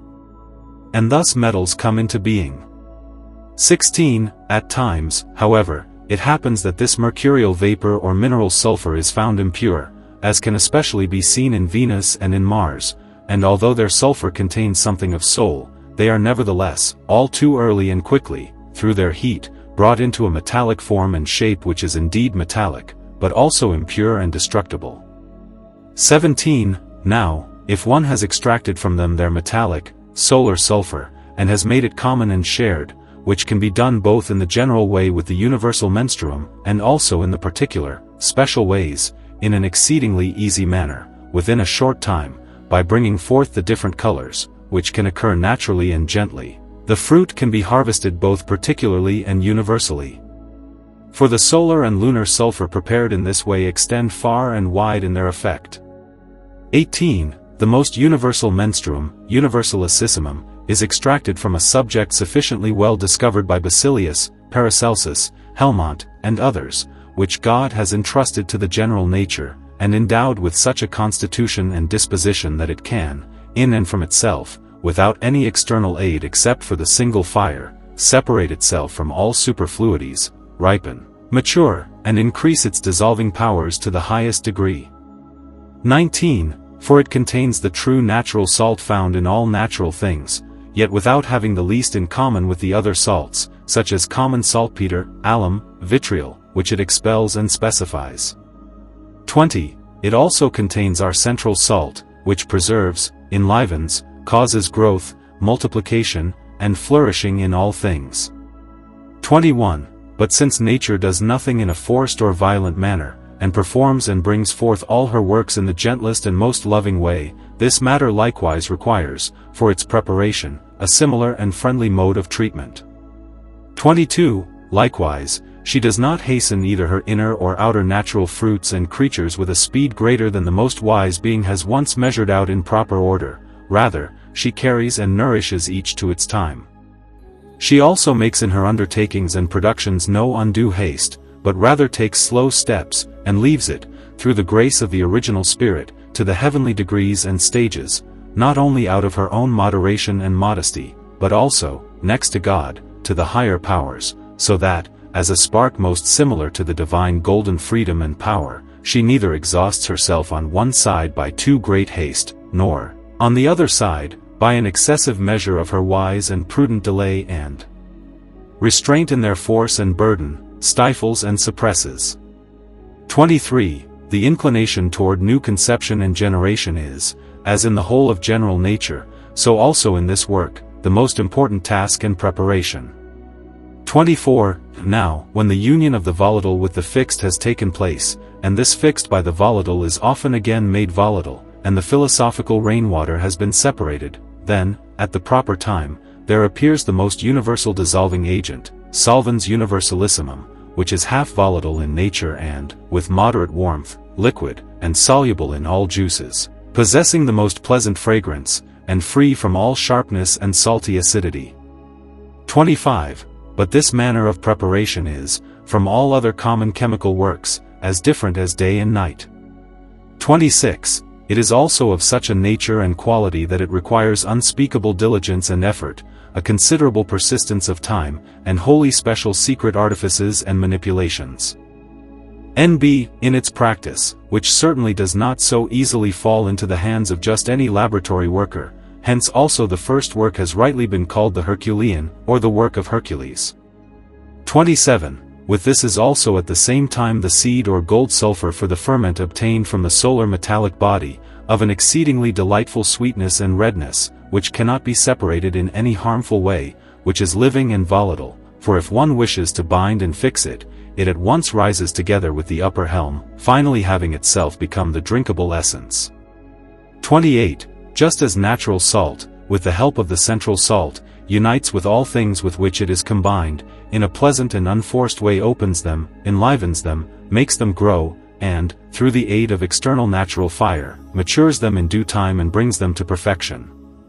29. In the same way, the same philosophical salt dissolves all bodies, animals, minerals, metals, and vegetables, purifies them, cleanses them, separates them, enlivens them, and brings them back into their essences. And not only that, but it also improves them, each according to its kind, receptivity and skill, namely insofar as nature allows it. Otherwise, even a resurrection of animals would occur, which God has reserved to his omnipotence alone. Yet it improves them in such a way that they are placed in a far more dignified state, which is much more perfect, indeed completely perfected. 30. Furthermore, one must know that although this solvent, or dissolving agent, not only completely extracts and spiritually elevates the essential sulfur of the subjects, but also the subjects themselves, it nevertheless does not unite with them in the most intimate way until the tinging of the metals, but rather, after it has made them essentially, separates itself again from them. And since it constantly retains its power and strength, it is quite clear and evident from this that it can be applied to several similar works without anything of it being diminished, except that the mercurial base remains with the metals. 31. Since this is the case, the spiritually prepared sulfur itself, or the gold seed from the solar body, becomes true potable gold, the universal menstruum, and the philosopher's stone original essential mercury, in the proper proportion, demands union and fixation. 32. For as long as the subjects have not been opened and brought back into their essences in a philosophical manner, they are to be regarded as dead and useless bodies, which neither mingle with one another within themselves, nor possess any powers of improvement or ennoblement. 33. Hence it follows that one can obtain neither potable gold, nor the azoth of Paracelsus, nor the physical tincture. 34. And since antimony is the foremost among all minerals, and carries within it the purest mineral mercury, for the 100th part of a single grain of its mercurial spirit yields a complete purification, through the good operation and power of this menstruum, the so ardently desired essential oil of antimony can be perfected, which, next to potable gold and the physical tincture, is the highest medicine. 35. And as this solvent, in its strength, imparts its virtue to the most precious juice, the alchest of Paracelsus and of Helmont yields nothing, but is to be valued as equal to them. Thus through its virtues one can also attain the so-called, world-famous element of the ignis veneris. 36. Likewise, the raw mineral electrum, which is the same as the first metal of Paracelsus, after it has been freed from its outer earthly combustible and from its inner raw metallic sulfur, which clings to all metals, can through this very same operation be opened into its purest ends and essence. 37. Thus every mercury, whether common or the body of some other, can, without losing its form and powers, be transformed first into a pearl-colored and mucilaginous glue, and then into a clear, heavy, essential juice, which, when united with all metals in an inseparable way, is also combined with them, with extraordinary ease.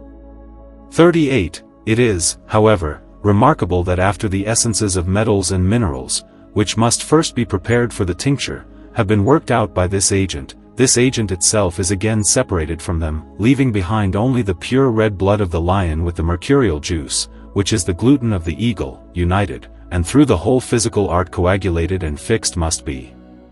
39. But if someone would rather use these essences, without the preceding otherwise customary coagulation and fixation, in the practice of medicine, it can with great advantage be left combined. For in certain illnesses, such as, in afflictions of the lungs and the liver, in dropsy, in melancholy, and in all kinds of ulcers, it yields the most excellent remedy, which can reliably be recommended to all physicians who value loyalty and assistance at heart.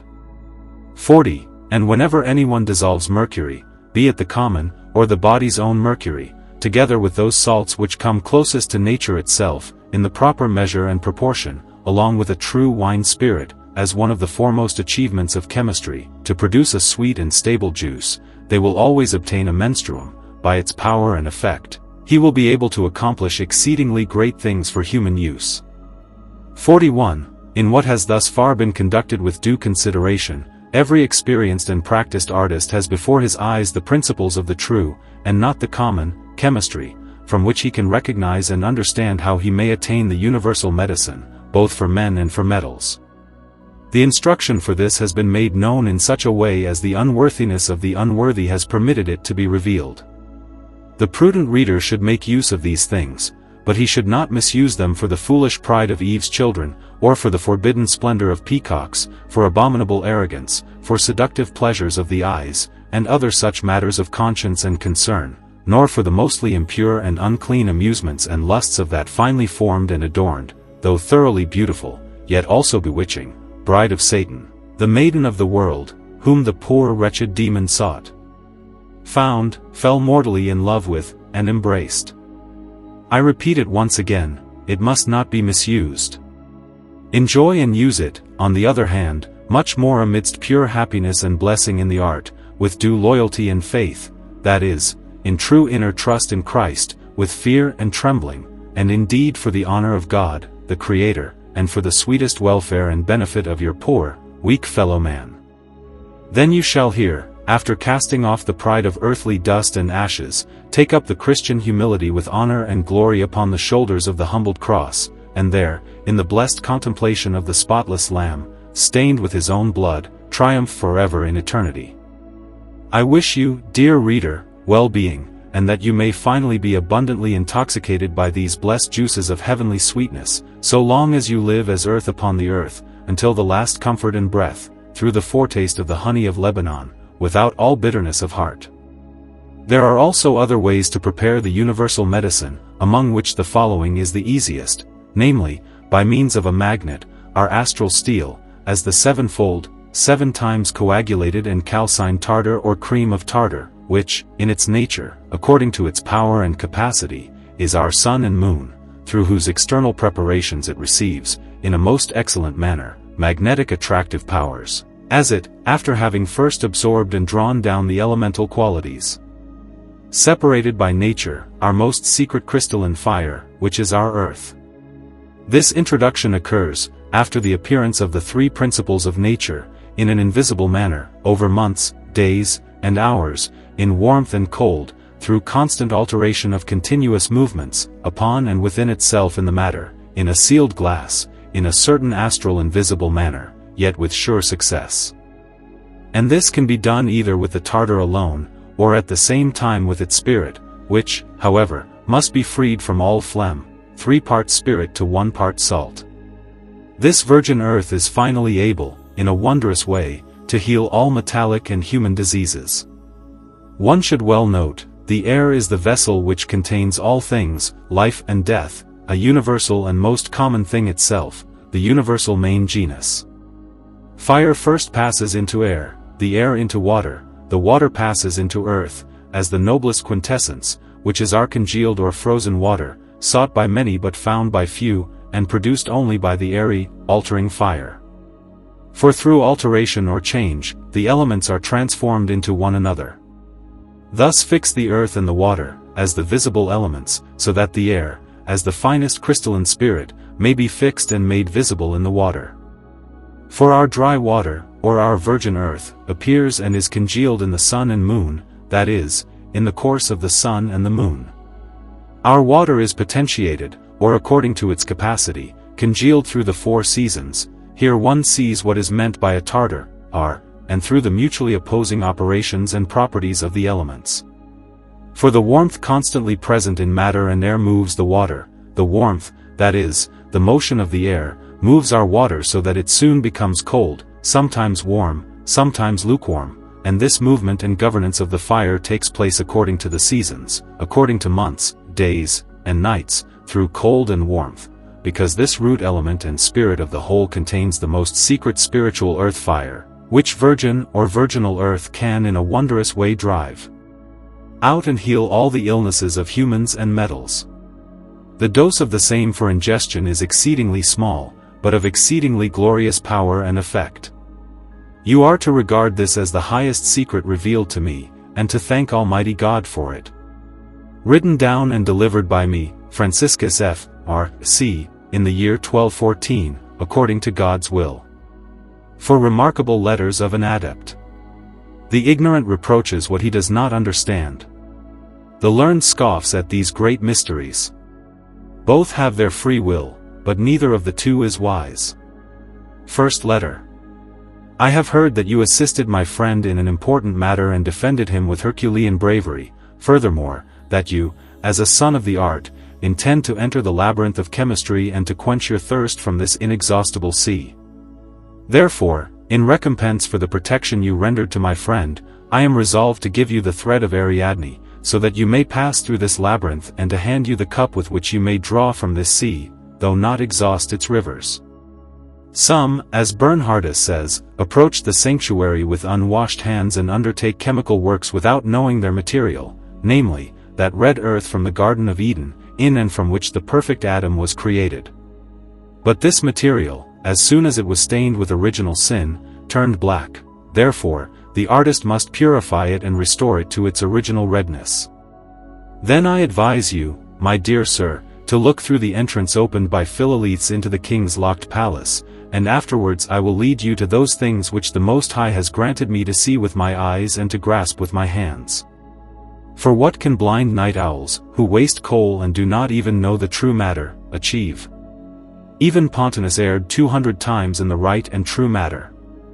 Others, instead of obtaining the philosopher's stone, throw their treasures out the window like stones. Instead of gold they reap smoke and famine, and instead of health they bring death upon themselves. Sendivogius says that in the air there is a spirit which, according to its condensation and coagulation, is worth more than all the treasures of the world. Still more clearly speaks the emerald tablet: the sun is its father, the moon its mother, the wind has carried it in its belly, the earth is its nurse.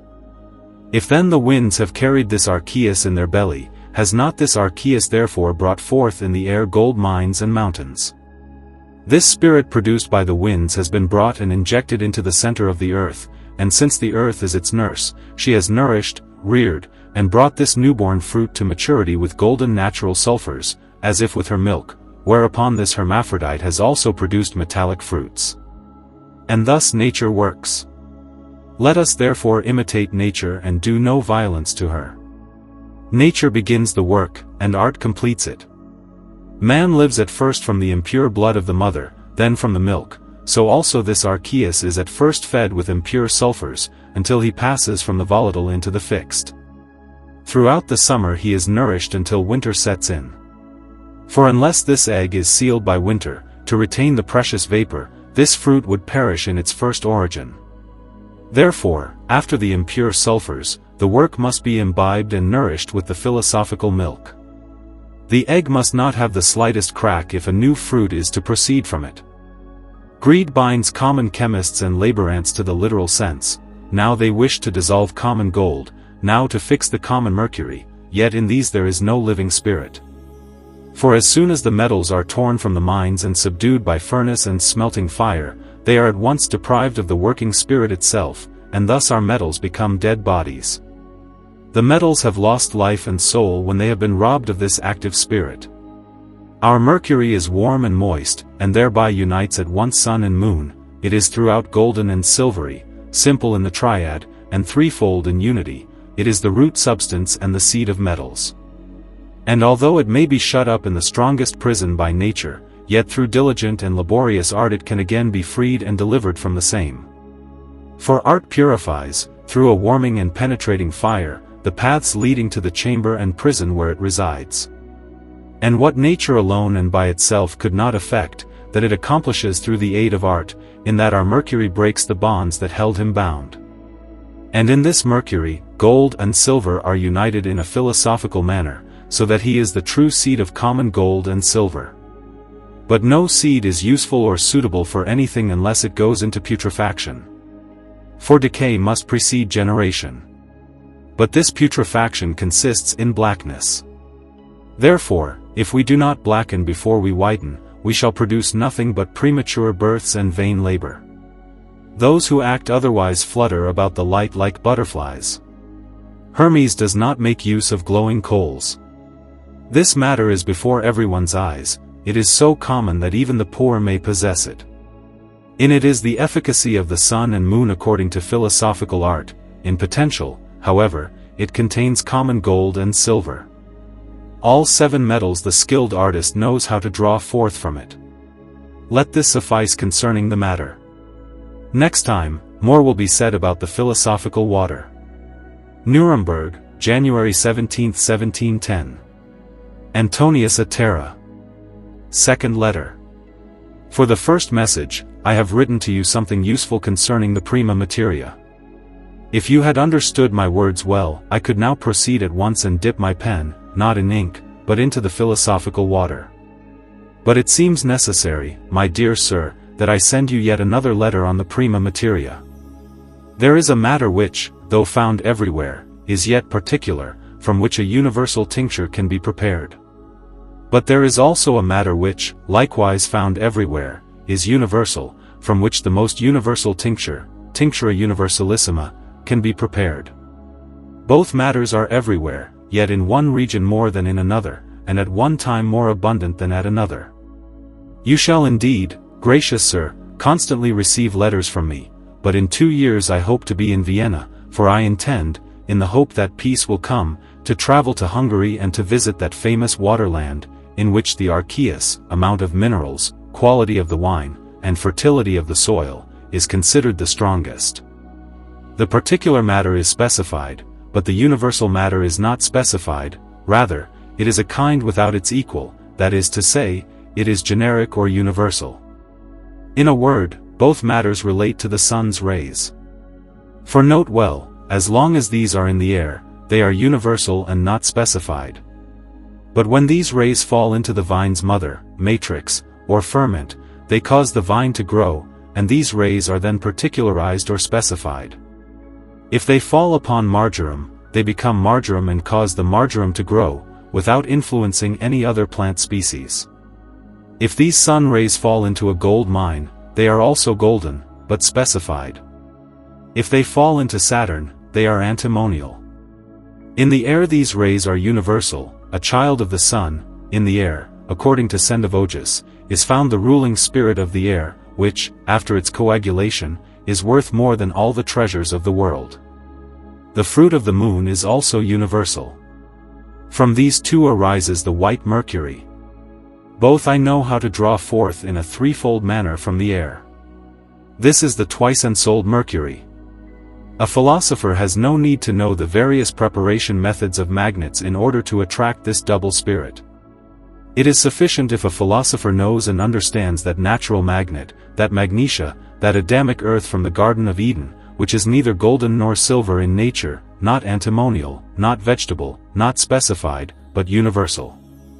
From this, a philosopher can easily draw forth this double, common mercury from this general matter, which is unspecified and universal.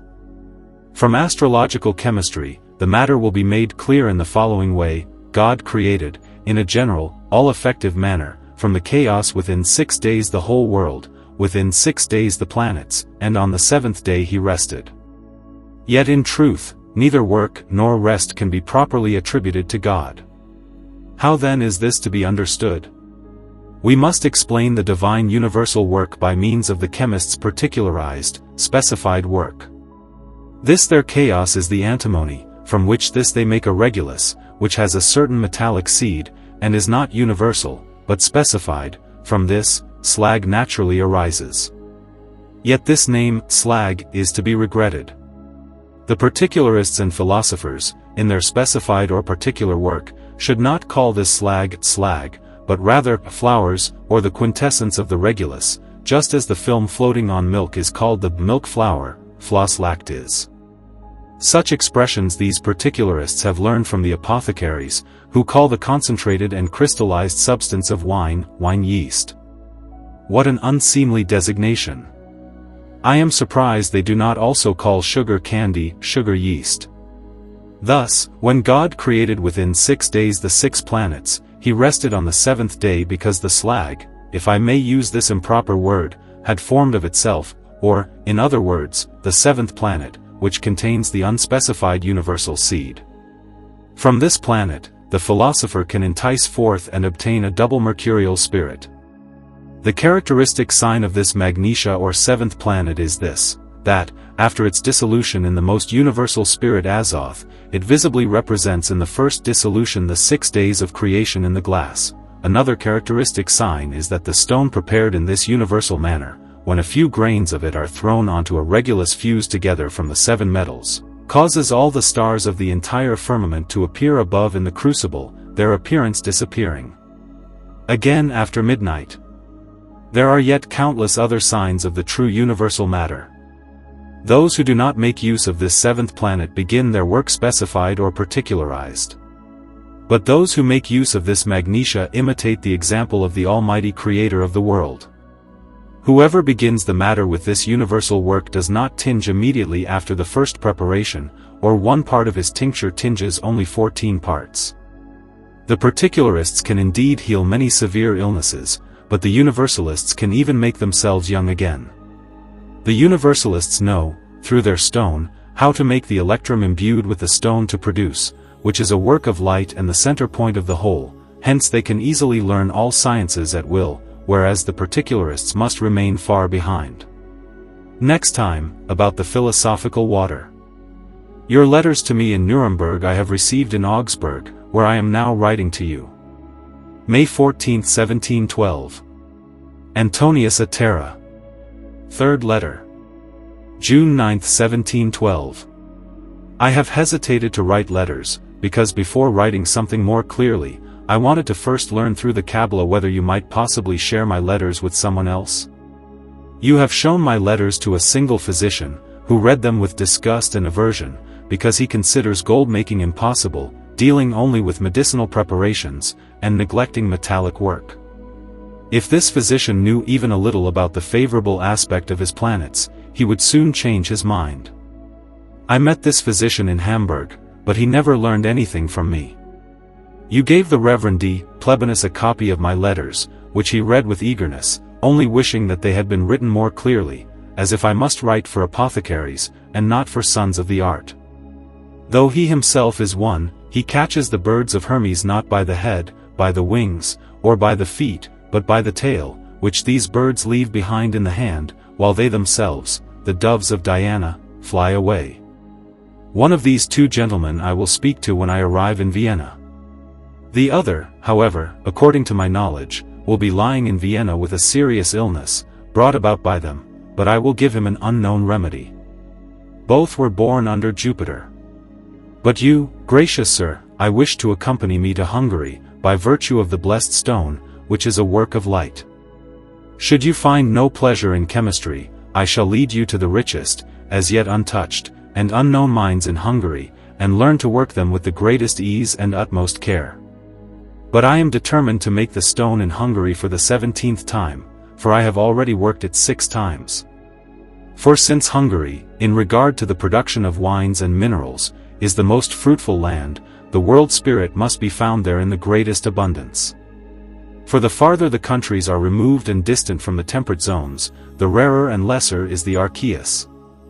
In Egypt I could bring no archeus to coagulation, in Spain, a small amount, in Italy and also in France somewhat more, in 2 places in Germany, a sufficient quantity, but most often in Switzerland. Yet I am very eager to see Hungary, because of the freshly dug minerals from the mountain mines, which, note well, have not been touched by fire. I will accomplish marvelous things that the world will never believe. From Tokay wine, after its concentration, would easily carry in my pocket the equivalent of 100 urns in volume. But I will take pleasure in the coagulation of the archeus, brought forth from the air, for the preparation of the tincture. Through the tincture I have prolonged my life and protected myself against the power and influences of the elements, for I am several hundred years old. But the tincture cannot resist or weaken the influence of the stars. Therefore, after 35 years, when the power and effect of the elements will have grown weak, as Jack Bohm says, then, because the course of my planets will have been completed, my 3 fundamental forces will be dissolved by the divine chemist, the body will decay in the earth, the spirit will return to the stars, and the immortal soul will draw nearer to the Godhead. In this reflection, so that not everything is buried in the earth, I will reveal much to 3 sons of the art, when I come to Vienna. After completing the working of the stone, however, I intend to visit the remaining parts of the kingdom of Hungary until I am dissolved and with Christ. Dr. Metaphys strives to extract the animal ultimates from the microcosmic sea, with which alone he will cure all diseases, even the plague, or he attempts to prepare the vegetable alkest from 3 salts of tartar, with which he will likewise not only cure all diseases, but also, by means of this alkest, raise the power of all his medicines to the highest degree. For example, he dissolves cancerous growths through the vegetable alchest, and with this remedy will dissolve all stones in the human body. He dissolves beaver's secretion in the vegetable alchest, and thereby will cure all cold strokes and paralyses. If, however, D. Parochus has prepared one of the above-mentioned alchests, then he must render it mineral and metallic, or he prepares immediately a metallic or at least mineral alchest, and then he will be able to dissolve the matter of the stone into its three principles, from which the universal tincture will be made.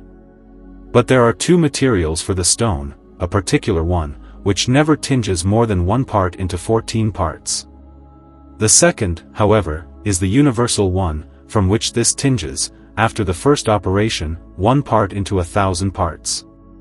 The first matter can be dissolved through the indicated alchests, the latter matter, when dissolved by the metallic alchest according to its nature, can tinge one part into 1,000 parts. But if one sets aside all these alchests themselves and dissolves the latter matter through the azoth itself, then one will at once behold God's miracles in the dissolution, namely, the work of the 6 days of creation of the world, as I have already recently noted in my letter. This work is far more remarkable than the stone itself. D. Parochus acts as if he knows this azoth. More I cannot say, and still less write, than this: there is in the air a spirit, which after its coagulation is worth more than all the treasures of the world. This is claimed by Sendivogius. In Hungary, however, would in a single day be able to coagulate 10 pots of this spirit. And what would I make from it? Nothing further than a good remedy against vertigo. I have never revealed anything about this orally, which I now even entrust to this innocent paper.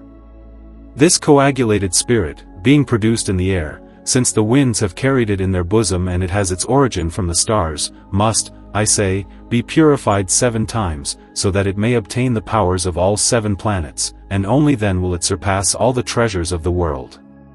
This is a property of this azoth which no one will learn without divine revelation or the communication of an adept. This azoth possesses 6 other properties, which likewise no mortal will ever know without divine or human revelation from an adept.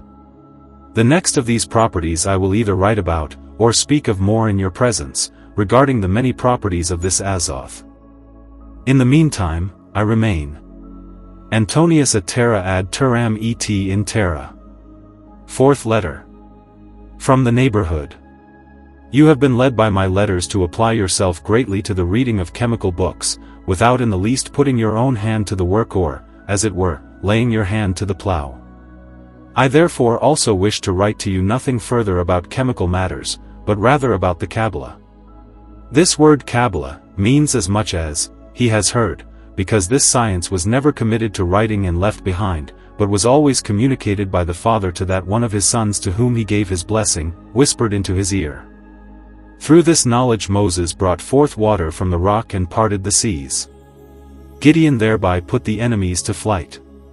For since the faith of the Hebrews was merely a natural one, he also did not perform purely supernatural miracles, but for the support of the natural faith they availed themselves only of natural Kabbalistic secrets. The Hebrews, who lived in shadow and under images, had this Kabbalah. How much more, then, can we attain to it, we who live under the law of grace itself, who have the grain, whereas the Hebrews had only the stalks and the chaff?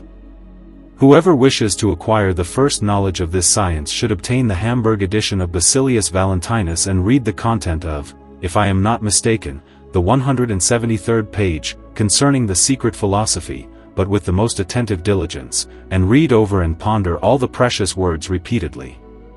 One should also by no means confuse this text of Basilius with the smuggled-in false philosophies, which claim that soul and spirit are one and the same. The spirit is mercury, the soul is sulfur. The spirit comes from the stars, the immortal soul is a particle of divinity. Therefore, Basilius says at the cited place, the dissolved and freed spirit can be of service to another, the dissolved soul goes to God and is subject to no one service. Why did Christ say on the cross, Father, into thy hands I commend my spirit? He did not commend the soul united with the Godhead. For Aristotle, a chimera was the fox-goose, the goat-stag. It is impossible for a fox to be at the same time a goose. Our theologians instructed through faith claim, in Christ there is a God-man and man-God. According to Aristotle, it would have been a far greater chimera that there could be a God-man than a fox-goose. Our theologians asserted from a certain conviction of faith that there is a God-man, and that this indeed happens and is possible, because of the union of the substances.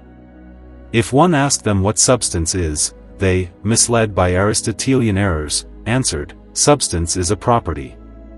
But I ask, what then is a property? That is Aristotle's unknown animal. I wish that all theologians would learn and note well, that properties are nothing but accidents found in perishable, mixed bodies. How then can they ascribe to God, the infinite, eternal being, a property? But assuming that one thing is the spirit and another thing the soul, then one will be able, with a truly correct understanding, to explain what substance is. Furthermore, read Jacob Boehme, and in him you will not only find what the Kabbalah is, but also all the dispositions and qualities necessary for its practice. Who is this Jacob Boehme, understood by few and despised by all? I will tell you, he was a Lutheran and thus a baptized shoemaker. At baptism all gifts of grace were, as it were, poured into him and remained his constant possession throughout his whole life, as is most clearly evident from his works, but especially from his apology. He never stained his soul through any sin committed against the laws of nature. Why then should God the Lord not equip a baptized Lutheran, living according to the laws of nature, with the same gifts of grace with which he even, the heathen, unbaptized Sibyls, solely on account of their preserved and guarded virginity and chastity, has endowed with grace? The lack of paper and the shortness of time compel me to conclude. You can, without much labor and effort, solely through diligence and a godly life, learn this science, through which you could become the monarch of the whole world. I, as it were, a resident of heaven, a member of the angels and citizen of heaven, am yours, etc. Antonius Atera. The End.